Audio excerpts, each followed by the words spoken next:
Awesome. Thank you, everyone. It's amazing to see so many different faces here. So we're incredibly honored that you chose to spend this morning with us. For those who might not know who we are, my name is John Joshua, joined here by Addison Montiel. We're co-founders of One Health Collective.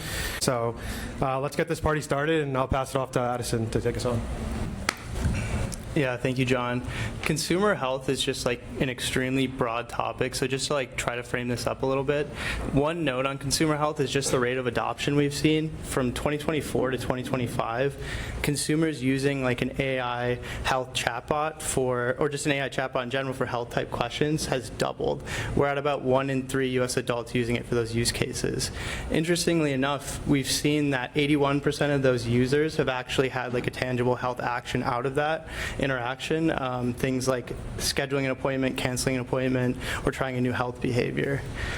In the space too, we see like it seems like every day there's a new direct-to-patient care virtual clinic or specialty clinic that's popping up, marketing, better access, more personalized care. We've seen the rise of companies like Whoop and Aura, both of which have raised over $900 million, and it looks like Aura's on the path to IPO, both of which too are starting to offer direct access to clinicians, like providers, either through in-house hiring or partnerships. The Aura CEO has openly talked about wanting to put a doctor in everyone's pocket.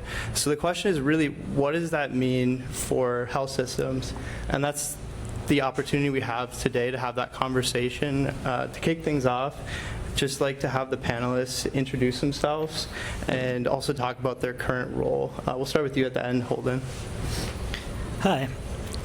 My name is Holden Groves. I'm at NewYork-Presbyterian. I'm an anesthesiologist at Columbia and work in the ICU. And I mostly spend my time in our IT office now, really looking and working on special projects. I'm very excited to talk about that today. Cool. I'm Devin Mann. I'm a primary care doc here on the east side at NYU Langone. I lead digital health innovation for the health system and run our research group in that space as well. I'm Marchalik. I'm a urologist by training. I work at MedStar Health in Georgetown down in DC.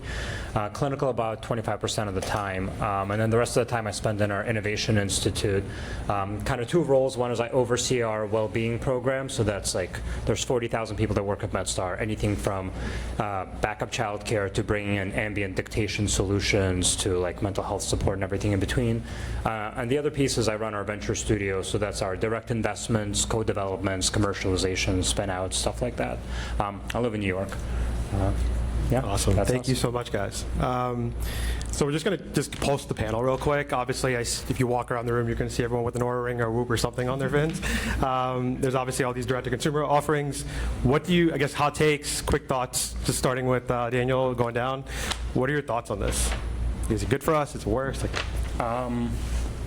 I think it's awesome because I think we're all kind of programmed. Like it's like the epitome of behavioral economics. Like we want to like close the loop. We want to close the ring. We want to be like, okay, 450 calories burned, perfect. I think it really works. That's kind of like how our brains are wired.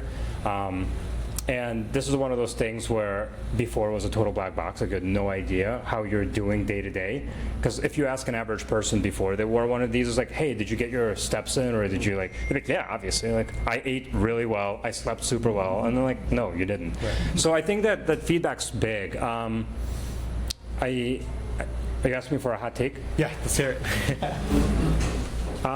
My hot take is that Google's the sleeper. Like we're all talking about ChatGPT. Like we're talking about OpenAI. We're talking about Anthropic, Aura. I actually think Google's the sleeper in all of this.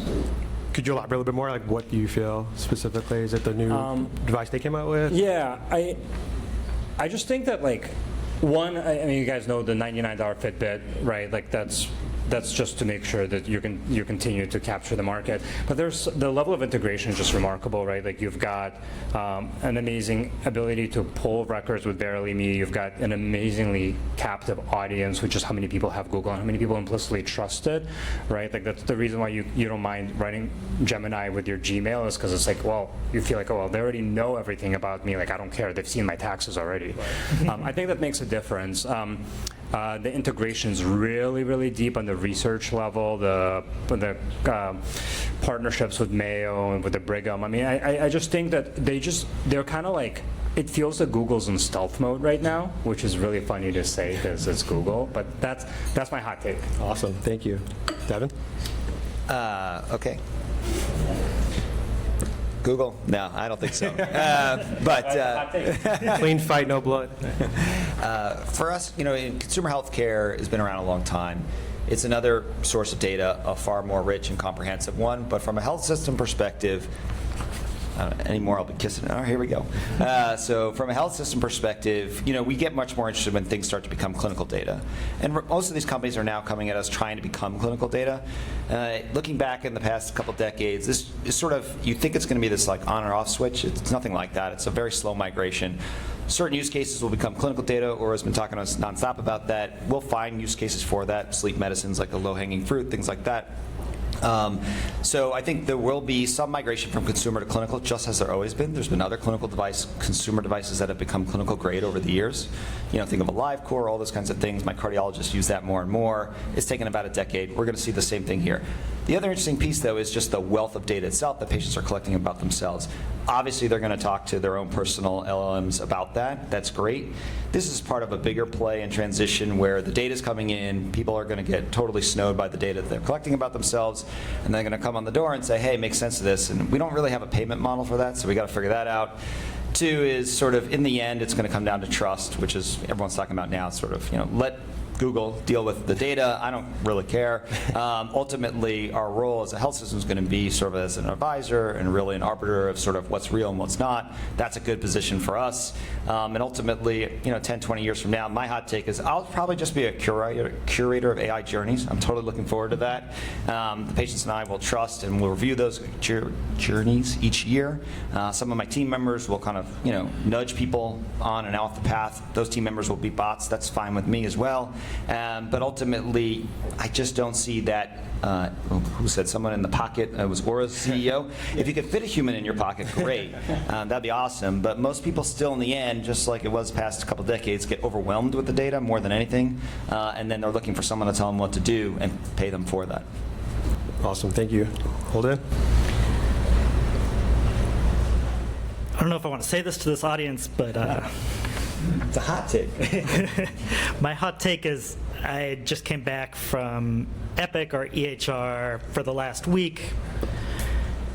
And they're always the last person to the party, the slowest one. They're so far behind whatever anybody in this room has done. But they now have a platform for AI agents. And it was the first time they'd ever opened it up to people. But to be able to sit there and build a workflow from a referral to prior auth to calling the patient to schedule in 4 hours is totally. I was just talking to Guillaume before this, and I was trying to describe this, and I was like, oh, it just feels like the walls to being able to do things just came down. All the barriers to legal agreements, getting data, sharing it across a big corporation to really innovative partners really just totally changed. And I think the layer that connects Aura and the EHR is going to be an agentic layer. I'm not a primary care doctor, but I don't have time to look through all of your reports. I need something that can synthesize that and bring me to a decision quickly, right? I don't have either. It's actually, as a primary care doctor, it's actually, you want to talk about that more? That's a great insight. Yeah, I mean, yes, I have no time. We were complaining this the other day. It's I could spend unlimited pajama time doing a great job. Even with Claude at my side, I was just talking about doing in-baskets last night, or 2 nights ago. I had Claude open, Epic open, and I wanted to do a good job. My kids were asleep, but I ended up spending the whole night responding. And, that was just taking a sliver without their Aura data. It takes a while to really, personalize and make things nice, even with Claude's responses. It's also all the data is going to come in is going to be overwhelming, but it's not even all of your WOP and Aura data coming in. I did clinic this morning and I had a patient tell me basically their own diagnosis. And I do kidney stones, like, oh, I have medullary sponge kidney, I probably need to do this and this. And I was like, and like these are these are diagnoses that you get when you pull your last node or your last 5 nodes out and you're like, a couple of your labs and you put it into Claude or ChatGPT. Like this is what we're going to have to manage. And I actually think this is one of those things where you've got the same data as the patient. It's not even some like weird third-hand data.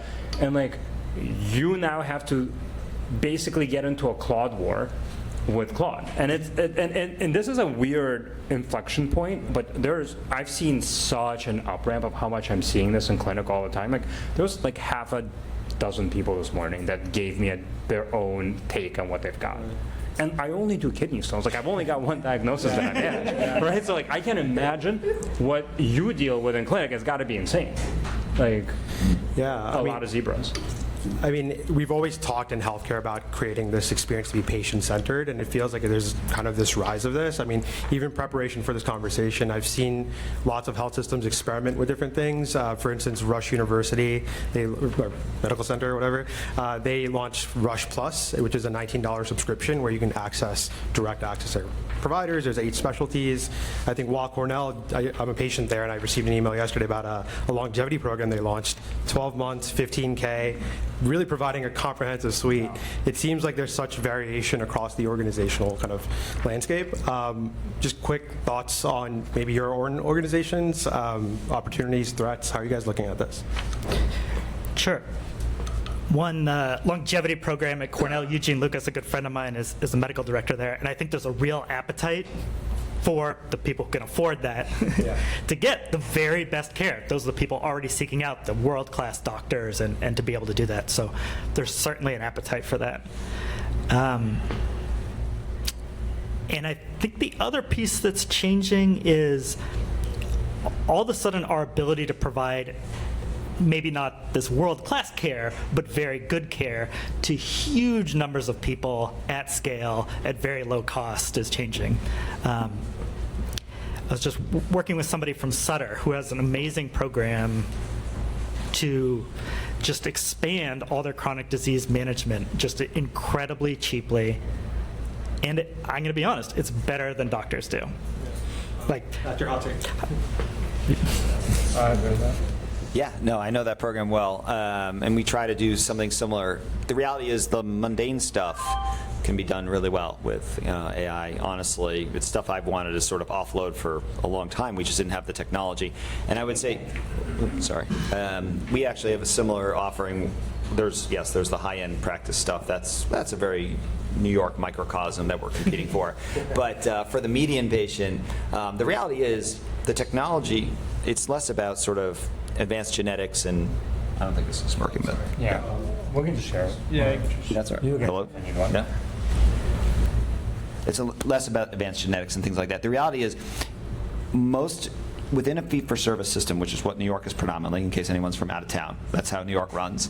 The reality is you can optimize tremendously the flow of care and actually give a far better experience even with a fee-for-service system by using technology. And it's not because I need to predict diagnoses 6 years in advance, just coordinating, like getting your labs before the visit, right? Little things that we have pushed onto patients for decades, making it really hard to coordinate your own care. And then they sort of expected me to do it, but I wasn't doing it because the system wasn't incentivized for me to do it. All this sort of, it's not just back office, it's clinical back office. It's like the mundane stuff of care. Using technology today, we can reorganize and deliver a far better experience. Yeah, I mean, I think the longevity thing is, like, to your point, is super interesting. I think it means like two different things, right? Like, it's not. I don't think it's living to like 140. It's like it's closing the gap between health span and lifespan, like just being healthy. I was at a Matisse exhibit yesterday, and there was one of the exhibits was just a quote from him being like, "I don't know how long we live, but I hope we all get to die young," which is like kind of. I think that's like the idea. Is like I think that's been the feeling for a long time. You just don't want to spend the last 4 decades of your life being old, like. I do think that these things that we're talking about here are going to help close that gap, specifically because of what you're talking about. It's just more convenient and easier to do the stuff that makes you healthier, like just like getting your screenings because you're getting a reminder. The reason why you're getting 80% follow through on a question that you ask from ChatGPT is because you're acting on something when you want to act on it. Like, if you gotta wait 3 weeks for a doctor's visit for a question that you had 3 weeks ago, it's probably not relevant by the time you get there. So you're not gonna do anything about it because the pain got better, or like the blood in your urine went away, or whatever. But that's still an issue that you need to follow up on. But you're just not less motivated to do it. So like, if we can close that gap, which honestly, like Aura is doing and Whoop is doing it, like these things are going to work. I think it's gonna lead to closing some of that gap.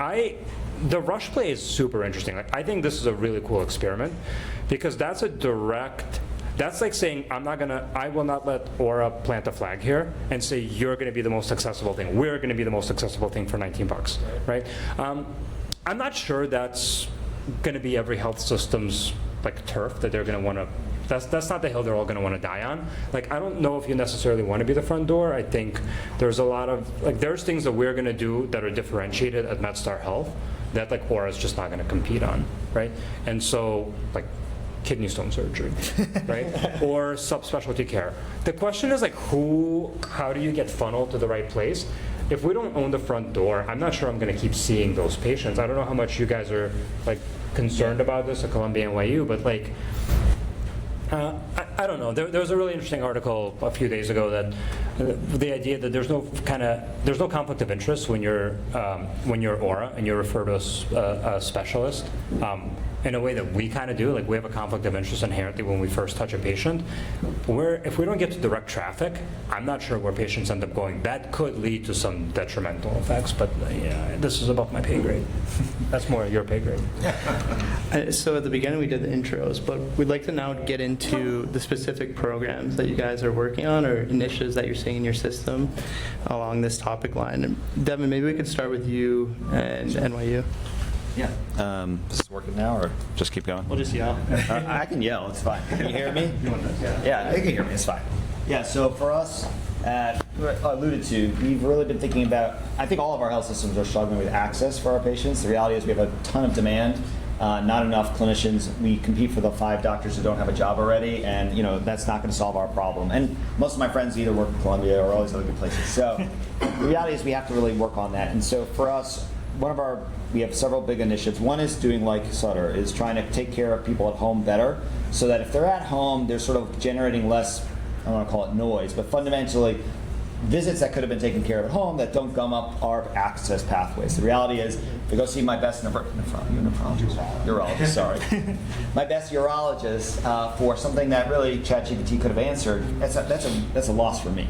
I don't want that. And so we really have a shared incentive model there. So we're going to try to do a much better job of taking care of people at home. The policy finance stuff is so there, but I'm sure you guys know a lot of the startups in this space. But as a health system, we do care a lot about the front door and the side door and the back door. That's how you give an integrated experience. Amazon doesn't give anyone else the front door, nor do we. And that's really how NYU's approach has always been. That's our differentiator. So we really want a full thickness experience. Similarly, we're setting up new primary care practices that we're calling more digitally enabled primary care practices. We have one opening up in the Upper East Side, not too far from anyone, if you want to talk about it, in the fall. But we're bringing essentially the best of all our digital products into one place and thinking about, even within the fee-for-service system, how can we really do a sort of digital-first experience with patients and doctors who want a digital-first experience, which is what everyone's going to Amazon for, right? These are people who want that experience.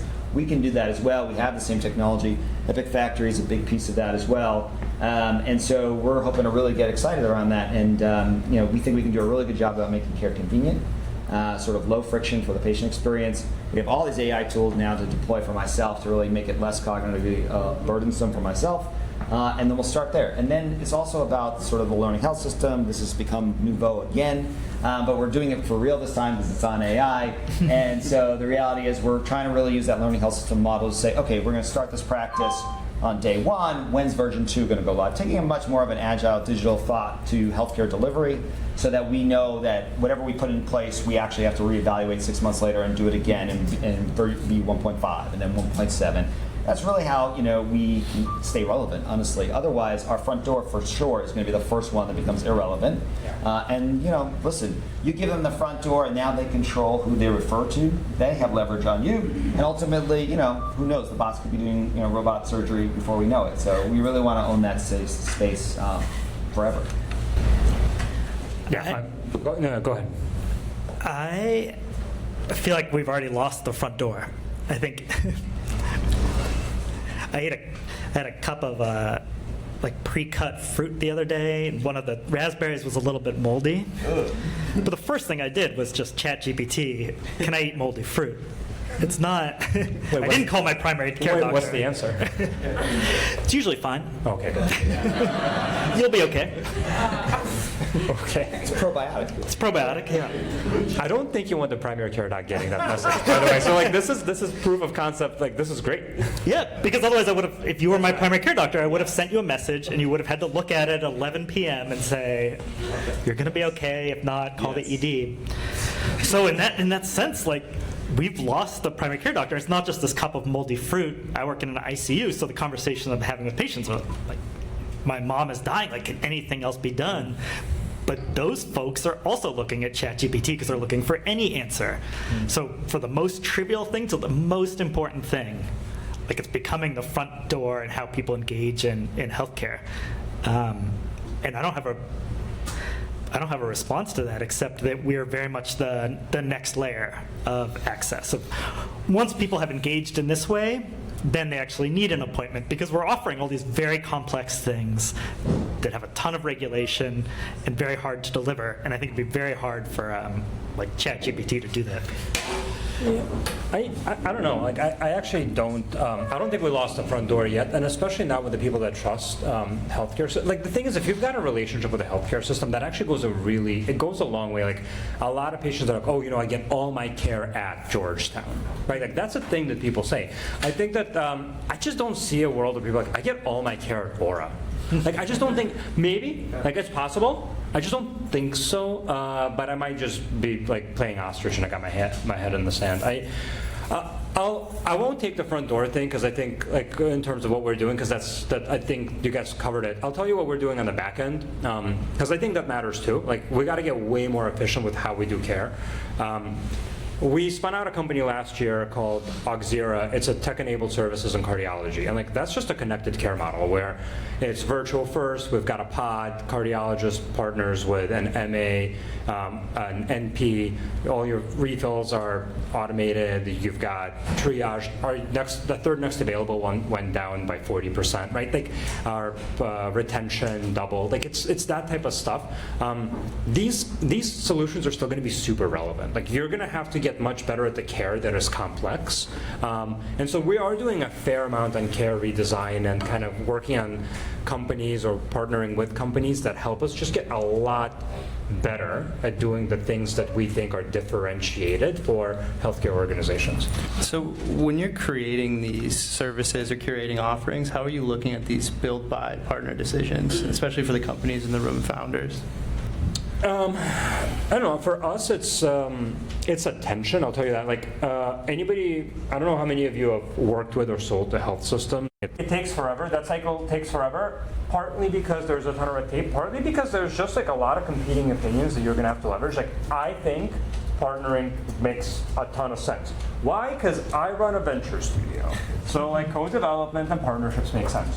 One of my closest partners in the Innovation Institute runs our care redesign program, and so he believes that building it makes a ton of sense. And so what do we end up doing? A lot of times it's a blend, and we'll actually sometimes have a bake-off where we're building something out and we outsource a different part of it, and then we see what works. But generally speaking, there was this really interesting line from Ankit Jain on Heart of Healthcare a few months ago, where he was 2026 is the year of the, wow, I can build it. And 2027 is the year of okay, I'm going to go ahead and source it out. I think it's because we're all a little bit Claude Code drunk right now. We're oh my God, I could automate a wine cellar inventory. Look at what I built myself over the weekend, which doesn't actually equate to a HIPAA compliant, complicated triage algorithm. And so we're just going to have to get over it a little bit. Again, maybe that's my hot take, but I think we're overestimating how much we can build. Devin, same question to you on the build by a partner. Yeah, no, I mean, that's basically our job all day. Couple thoughts. First of all, if you don't look at Josh Liu's LinkedIn cartoons about the industry, he basically puts everything in a graphical image that answers that question. I think there was one today, so do that. But the reality is, we are a healthcare delivery system. We have an internal development team, but we basically never. I don't know what it is. It's not meant to be. Yeah. We basically. Nope. My voice is just too pretty. It's fine. We have an internal dev team, and the reality is we just don't want to use them. I mean, every time I use them, I'm losing money. Because I don't want to have to own their development over time. We mostly outsource the stuff to other continents anyway, and so that's something we do sparingly. So we really are mostly in the borrow, partner, or buy kind of scenario. That being said. There's a couple, 100 people here, each with a brilliant idea. There's 10,000 more of them. And the reality is we can do maybe a couple good projects a year really well, and then maybe another dozen or so sort of modest-sized ones. So our innovation bandwidth is really small, and we're a really well-resourced health system. So the reality is we have to be very parsimonious with our decisions around that, which is why we end up waiting for Epic, which, like we always say, okay, they do about 70% as good a job. It takes 3 more years, but when they finally get there, you get 70% what do you want, and you had to do no work, and it's cheaper. That's really the tension you guys all live in. We all do. Of course, we want the latest, greatest thing, but the reality is you have to go through the full sort of 360 evaluation of that. So to be very effective, for us to go to partner, buy instead of partner, it usually has to be a very niche thing that we think that Epic or other legacy folks won't get to too long. There's too much loss to wait for that ultimately, and they're a reliable partner. Because that's the other thing for us. In the end, as a healthcare system, our budgets are tight, right? Our profit margins are small. If you guys get exited in 2 years, that's bad for us. Because then who are we dealing with after that? I don't even know who the next person who bought you out and whether they're going to chop you up and put you into 100 places. So we really are always leaning to more of our legacy folks because there's a reliability in healthcare that cannot be undervalued. I was just thinking about how much I regret everything I built myself. All the things you learned by doing it. Yeah, everything I built, how awesome it was at the time, and then now, 5 years later, how mad I am I'm still managing it. Yeah. This is a sensitive topic. Yeah. And thinking of a colleague of mine. Because you can't exit. Can't exit. No exit. There's no exit for us. Here at Elias, a colleague of mine built this amazing EKG AI interpretation thing. We finished training together, and it, 5 years later, it's just now turning it into a company after an incredible amount of hard work. It's so hard to build something new inside of a healthcare system. Yeah. But if something is innovative, I think it really will come externally. It's just very hard to do it internally. Yeah. So we have 3 physicians on the panel. I wanted to ask you guys about either optimism around some of the biomarkers that are coming out, blood pressure. So how much of this stuff is exciting? How much of it is noise? Is there anything you want to comment on there? It's open to the panel. Yeah, I don't think I might be the only person here without an Oura Ring or an Apple Watch. I'm with you. But I have so many colleagues who are so psyched about it, who are so psyched about making themselves better and optimizing everything, and love talking about it. I think it's the greatest thing in the world. They're going to live longer than me. Or die from anxiety. Yeah. I'll just put, does everyone know what a coronary calcium scan is? Right? So that's been around, I don't know, you guys know about 20 years? Right? It's been cheap for at least 10 years, $100. It just made it into the guidelines 2 months ago. Right? So now we're actually going to start doing it a lot. The reality is, there's going to be great stuff in there, but we're talking about a good 10 years before it changes the middle of care. And that's not because people aren't listening, it's because it takes time. They have to replicate things. I'm in the blood pressure space. I do a ton of work there, and I love the new devices, all that stuff, because I don't trust any of the blood pressures I have in clinic. They're all horrible. People running uptown, it's like nuts. I don't even know why we're measuring it that way. But the reality is, all the studies were done with ambulatory blood pressure sitting, so they have to replicate all those. That'll be decades. I'm sure they'll find some shortcut, Maybe with the current administration, there'll be no cut, let's go around, whatever. But the point being, it takes a long time, and there's really no way to accelerate that. From the healthcare perspective with the regulation. I shouldn't say no way. It is hard to. So I think it's a great enthusiasm. There'll be, all of us early adopters and quantified selfers will really jump into it. There'll be practices on the Upper East Side that are leveraging it all. But for the average care, it takes time. But you see progress. So in the new AHA guidelines, just looking at cardiovascular care, right? All the risk enhancers have become more real. So now we have coronary calcium scans. You got Lp(a), ApoE(b), all this kind of stuff. Finally, are regular care, and it'll still take a few years for that to become truly regular care. So look at the market, look at all those things. You take the ones that are most mature; those can be the next 5 years. The ones that are less mature, longer horizon. Unless you want to stay in your niche, sort of upper echelon market. That's my hot take. I like coronary calcium. Yeah. You want a lot of it. No. I'm a urologist. I know very little, but I do know that that's bad. We actually, Bunker Hill is one of our portfolio companies. We work with them to create their coronary artery calcium algorithm that is incidentally. Oh yeah, I love incidentals. Love that. So that's another example of how do you take a path of least resistance? Yeah. If you're go get another scan for your coronary artery calcium, people are no. It's oh, you had a scan for something else, here's your score. Okay. Right? This is, I think more and more that's going to be the thing is how do we just make it path of least resistance? How do we make it as easy as possible for you to make the right choice? It's all behavioral economics. I would say of all the stuff right now, I actually think continuous glucose monitoring is one that I actually really like, and that's probably because it's giving people constant feedback, and this is one of those examples. You ask somebody, hey, how'd you eat today? I've seen this with family members where it's hey, how's your diet? Generally, it's oh my God, it's perfect. I don't snack, I eat healthy, and then they get a continuous glucose monitor for a week, and they're oh, okay, I didn't realize that if you eat a pack of M&Ms, it's going to spike your blood sugar, right? And so and these are not people who are uneducated, it's just people who are not paying attention to what they have in their hand because they're so busy at work or with something else. These types of things I'm a huge fan of, just giving you some more feedback. But I also have an Oura ring, and you guys don't. Which is to say, these things are good for the people who want it because they respond to feedback in a certain type of way, and they're wanna gamify everything. So it's not for everyone, but it's an option, and so it's going to work for a subset of the population that wants this and responds to it. There are people who are I don't care what the CGM says, not for them.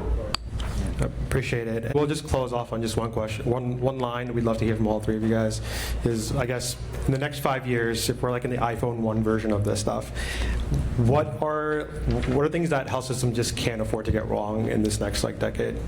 In one sentence, possible. I think Devin said it, relationships. I was saying ChatGPT has just become the front door to care and the thing that's going to make us last for the next, our health system's 250 years old. The thing that's going to make us last for the next 100 years is the literal relationships with patients over their entire lifespans. And I'm thinking about things like the Oura Ring and how that can enhance that relationship. I think if it makes people feel more in control of their health and it's something they can use to interact with their doctor through coaching better and really makes that connection more robust, it's going to be really amazing. I think it's going to be a really horrible world if it becomes your insurance company forces you to wear an Oura Ring so that you can save $100 a month. It's the auto I think industry. that's really going to change things. That's there. Yeah. So a relationship where you can give patients more control over their health, whether it's where they look up information, whether it's their monitoring, and then they trust you to help them make decisions from that is going to be the best play. Yep. Okay. I have mine, but I first wanted to say yes to that. And I love to think of movies. And so, has anyone seen the movie Idiocracy? Yeah. Right? So there's that giant healthcare vending machine, right? I gave this in a talk the other day. I put that, this is one version of where we're heading, where you walk up this giant sort of tic-tac-toe board of health conditions, blah, blah, blah, blah, blah. But at the same time, I'm think of Star Trek. This guy's got this machine that can do everything, and yet they still go to the doctor. So obviously there are different ways that this could play out. So I do think it comes down to the relationship, fundamentally. That's the difference between Idiocracy and Star Trek. And the only thing I was going to say on my own thing was just, I think for the vendor community, what I always tell people at the start is don't be afraid of the complexity. The reality is healthcare is just complex, and that's okay. That's why we do need innovative ideas to come in and engage that complexity and say, how do you make it a little easier? How do you find a way through that?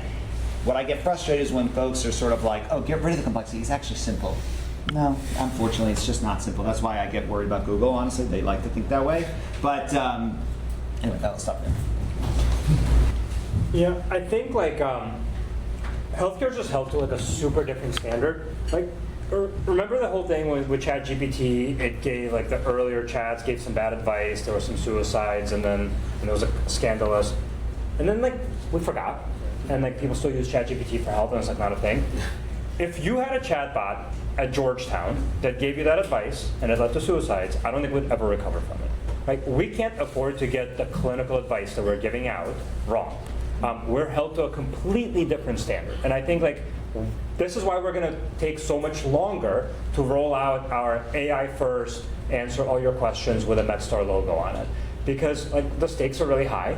And in the business of healthcare, it's different. You can't claim we're not a healthcare company, right? It's the way that Meta used to claim that we're not a news company, right? We don't get that out. So I just think this is the thing we can't afford to get wrong. That's incredible. Obviously, want to open up some questions. Anyone? One in the back. Okay.